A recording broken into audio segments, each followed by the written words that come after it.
Mad Flow Music. San Pablo eh. Norman patay gutom. Norman pangit patay gutom.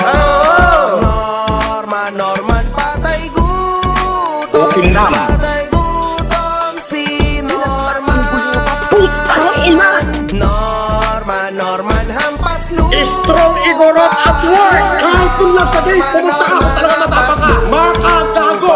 Boy! Norman pangit hampas Pare, sa inidoro ko natutulog, pare. Hampas lupa si Galingan mo ba? Norman. Kayo ang mga tunay na demonyo! Ayan, okay, puntahan natin to ha. Dito na tayo. Hintayin ko lang no na dumating kayo dito. So, yan. Siguro mga I don't know kung ilang viewers ang kayang abutin nito, no? Yan. Pero medyo mabagal po ata, no, ang takbo dito sa YouTube. Wala ako masyadong oras ngayon, no? But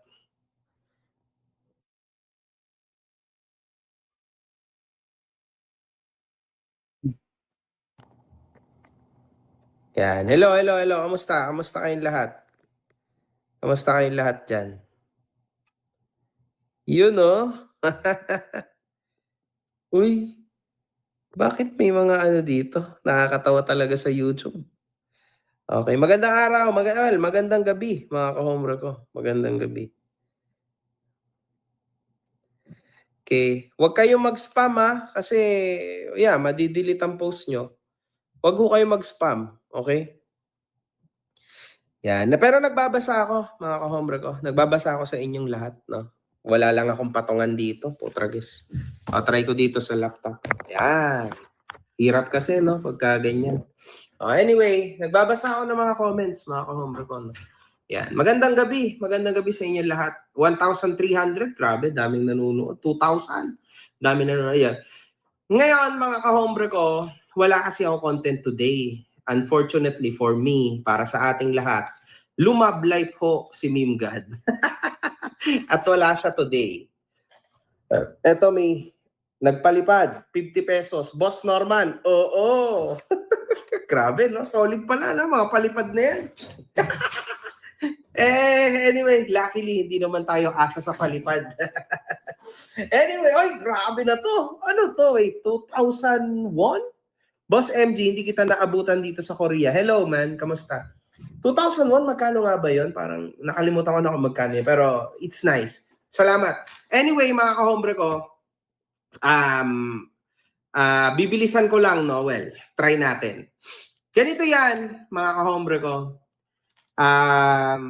Sabi ni Norman, naisahan niya daw tayo. Naisahan niya daw si MG. Kasi, si Casper daw ho, ay bumalik. Sabi niya. Nakikita nating lahat, di ba? Bumalik, di ba? Tama? Sagot kayo, yes or no? Bumalik si Casper, di ba? Tama? Nakita niyo sa video. Anyway, sorry guys, may tumatawag lang. Nakita niyo, di ba? Bumalik. Yes. Okay to. Good. Okay. Pasensya na, may tumatawag lang eh. So, bumalik, di ba? Tama, bumalik. Bumalik. Hindi ho siya bumalik. Hindi yan bumalik. Nakita nyo lang na bumalik, pero hindi siya bumalik. Kung matalino ka, naintindihan mo yon. Oo. Hindi siya bumalik. No. Napadaan lang. Malamang may kailangan kuhanin. Kung nakakalimutan nyo na, no? Sa mga makikitid ang utak dyan, wag. I will always remember you guys. Lawakan ng utak. Sabi niya, February 8. Yung February 8, naging February 11. Hindi nakadelihin siya. Pansin nyo rin naman at kita nyo rin naman siguro. Naalala nyo ba kahapon? Hirap na maglabas dun sa aba ng pera. Di ba? Kasama yan sa content ko bukas. But, hindi si Casper bumalik. Trust me with this. Anyway, Norman Mangusin, kulay atay yung balat, trilyonaryo mukhang mabaho. Sabi ni DJ De La Riva. Sabi nitong isa, Happy Valentine's Day sa inyo ni Boss MG at Ma'am Joanna. Maraming salamat. Happy Valentine's Day to. Casper is not back. At sa totoo lang, Casper, eto, sa totoo lang you should thank me. Kasi kung di dahil sa akin, hindi ka babayaran. Yun. Tandaan mo yan. Na-pressure lang yan. Na-pressure yan sa amin, ang mga kahombre ko, Casper. So you should thank us. Otherwise, alam mo yan, Casper, walang puso yan. Hindi ka babayaran yan. Hindi ka babayaran yan. Asa ka pa. Oo. No chance. Boy Negro is threatening, but Casper is not with them in Parañaque. Alam mo, kahombre. Alam mo mga kahombre ko, kahit kailan, yung mga threats ng tao na yan, hindi man lang ako napakilig. O kahit isang balahibo ko, hindi niya napatayo. Walang napatunayan yan. Nakita nyo, di ba? May kumumpronta, may sinabi ba? Wala. Duwag yan. Sa personal, wala yan. At makikita nyo lahat sa February 24. Kasi pupunta kami, ng misis ko sa Parañaque. Sa City Hall. Siguro mga 10, nandun ako. Tingnan natin Norman. Make sure pupunta ka. Pumunta ka. 1,000 batalyon ang isama mo Kahit 1,000 tao, Norman. Puta ko, kumprontahin pa rin kita. Ako, literal, proven and tested. Isang buong venue. Siguro, amounting to 5,000, 6,000 na tao. Lahat yun galit sa akin. Pumunta ako mag-isa. Ikaw pa kaya? Hindi ako kikilabutan sa'yo, Norman. Yan. Eto ewan ko kung pumunta pa si Norman. Kasi sinabi ni MG. Diba? Napanood ko yun, sunugan. Diba? Sinabi ni MG kasi, ewan ko lang kung ano tong sa strategy ni MG. Pero kasi nga si Norman, nakita natin kaduwagan nito Baka naman hindi na pumunta. Diba? Kasi, diba, ng mga nakaraan na mga preliminary investigation o mga hearing, sinasabi ni Kulaong, wala na naman si Makagago, hindi na naman nagpakita. Duwag yan. Walang bearing. Diba, ganun sinasabi ni Kulaong. Ngayon, baka sa 24, hindi pumunta. Kasi natakot na sa sinabi ni MG. Bro mo, kahit 1,000 katao ang isama ni Kulaong, magkano yun? Kung 1,000 tao sa 1,000 piso. 1,000,000 ba yun? Putya. Pupunta pa kaya yan? Ay, 100,000 pala sa 100,000. Walang pambayad ng 100,000 yan. Magagastusan siya na malaki. Yun nga bodyguard niya sa sinama nung sinigawan siya, yung hinamon siya ng suntukan. Di ba? Nakita nyo, magkano lang inabot. Kaya konti-konti nung pera inabot. Parang tigli 500 lang yata yung mga bodyguard ko nun niya. I will be having fun there sa February 24. You will see. Tingnan mo. Iyon ay, kung ikaw ay aabot sa February 24. Baka mamaya niyan. Putya. Lalo mag-iingat si Kulaong. Actually, hindi na siya makabalik ng Cagayan. Hindi na makabalik kung saan man siya dapat na pumunta. Di ba? Talagang pasikip ng pasikip ang lugar ni Kulaong o yung iniikutan niyang lugar. Tapos nakaamba pa ang warrant of arrest. Naku po, ewan natin kung paano gagawin ni Kulaong, kung paano gagawin niya style dyan. Kasi, nakita natin, nandun pa rin sa sa hotel Diba? Hindi pa rin umaalis Hindi pa rin umaalis Kaya, naku po, medyo parang parang mapapatanong tayo kung ano ba ang gagawin ngayon ni Kulaong, kung babalik ba ng Cagayan merong General Maralag doon. Kapag nag-stay naman siya sa Maynila, ay baka naman may dumating na warrant of arrest. Di ba? Etong warrant of arrest niya, baka lumabas. May alias warrant din yan, nakasama. Siguradong mahuhuyo siya doon kasi alias warrant. Oh, naku po. Meron ding search warrant. Naku po, kumpleto recados. Walang ano si Kulao. Kumbaga, wala siyang matatakbuhan talaga. Hindi niya ito matatakbuhan. Tapos, ito pa matindi. Dahil nga nagbigay ng idea si Kulaong na kunwari, pagkatapos niya magpiyansa dun sa isa, lalakarin ng abogado niya, makakapagpiyansa na siya. O mamaya, paglabas niya ng police station, meron na naman panibagong warrant of arrest. Patong-patong kasi. O pagkatapos ng isa, meron ulit, warrant of arrest ulit. O pagkatapos makapagpiyansa, warrant of arrest ulit. Itong 20 counts yun.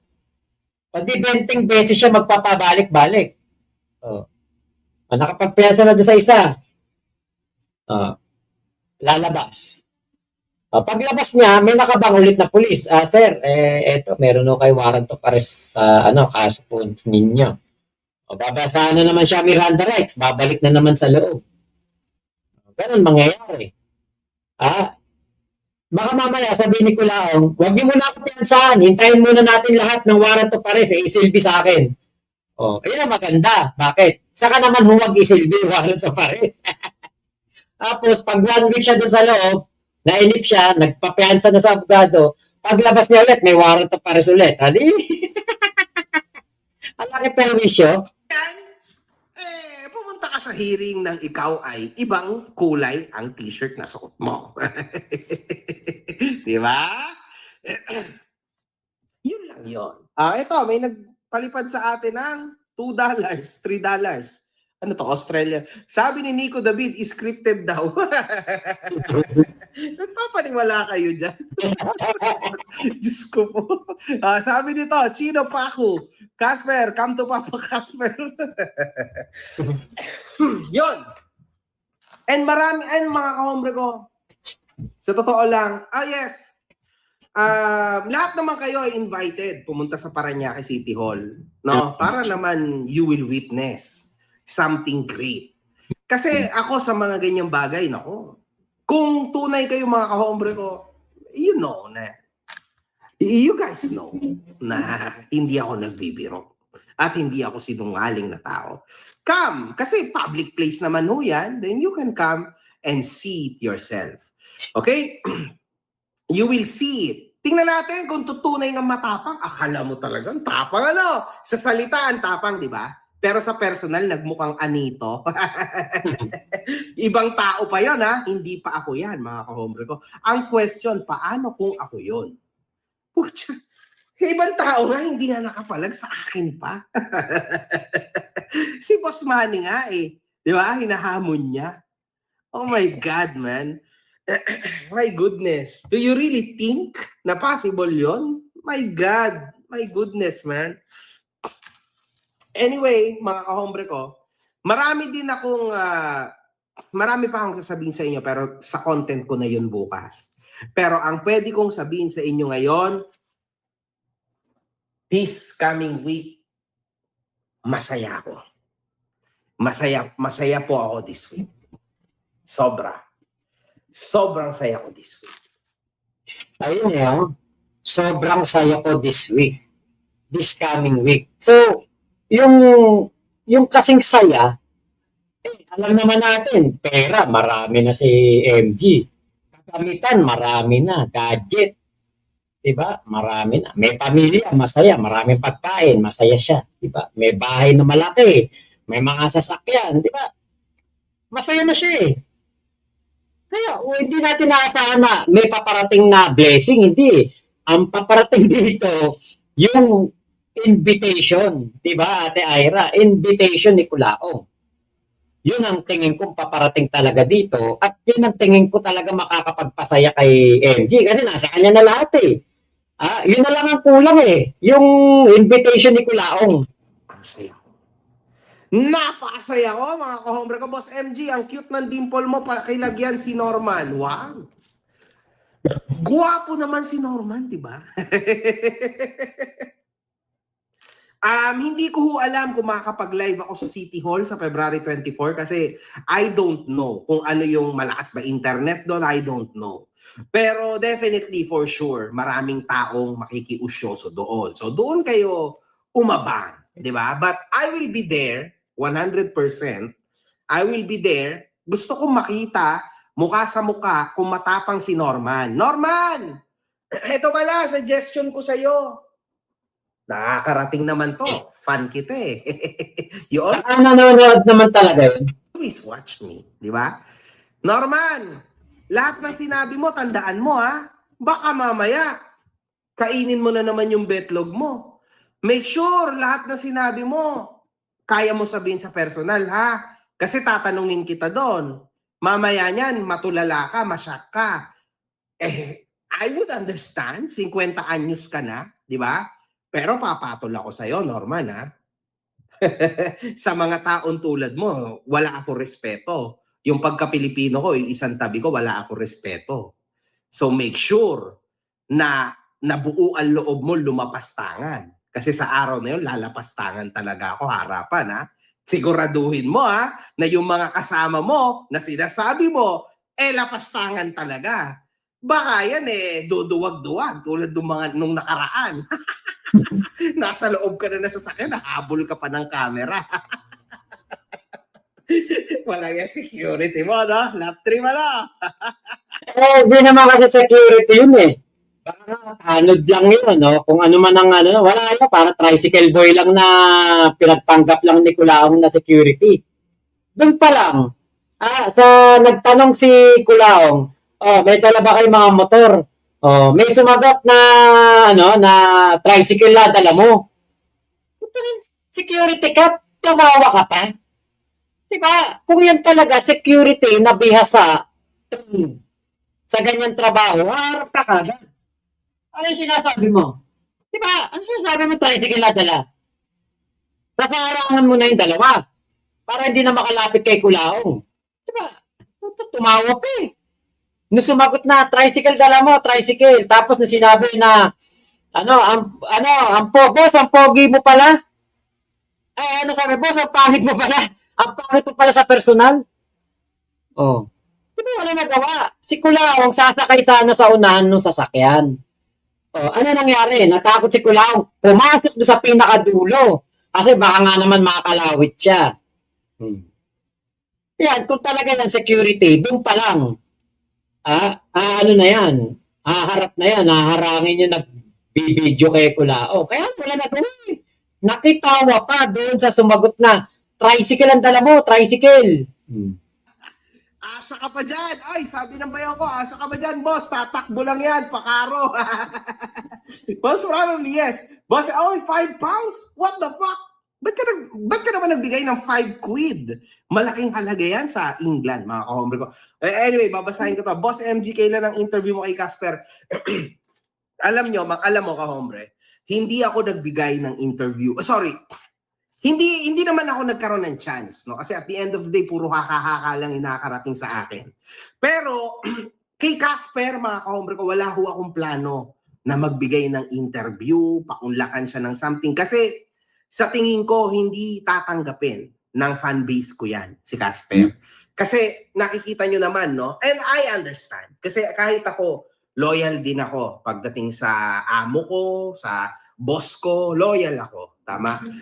Naintindihan ko si Casper. Loyal talaga siya, mga kahombre ko. Loyal talaga siya sa boss niya. It's understandable. Diba? Pero, I really hope, Casper, na medyo makalog pa ng konti ang utak mo. Kasi, nakakaawa rin, mga kahombre ko, sa isang banda. So, meron nung nagpalipad ng $10 sa hindi ko pwede basahin to. Madadali yung YT ko. Pero anyway, salamat. Kaso, wala ka naman sinabi. 100 yen, baka samurai. Wala naman kayo sinabi. Sayang naman yung pera nyo. Wag na kayong magpalipad kung wala naman kayo sasabihin, di ba? Anyway. May mga nagpapakulay tinatarantado si MG. Nung napakinggan ko to kanina, nung pauwi kami, merong yung mga kanina, di ba may nabanggit na nga si MG eh. Ngayon, meron na naman, yung Sakma, yun, alam niyo na kung ano kasunod nun, yun din yung mga nagko-comment kay Kulaong na ginagawang katatawanan si Kulaong. Yan ang dating ginagawa rin sa live ko eh, kapag may mga pangalan na tapos kung yun, nabasa yun ni MG, gagawing memes yun. Anyway, mga kahombre ko, eto yan. Tandaan nyo, ha? Uulitin ko lang, no? Kasi paulit-ulit na kaya kasi nalilito ko dito sa mga sa mga sulat niyo. Si Casper, mga kahombre ko, hindi na yan bibitaw sa kanyang amo. Ayoko naman na lumugar sa gitna. Kasi kapag tayo it's either positive or negative ka. Ako ay nasa negative side ako nito, si Norman. So, no chance. Shout out, Boss MG. Customer mo ko dati sa kitchenette mo po sa San Pablo, Laguna. Sabi ni Joles Javier. Oy, salamat.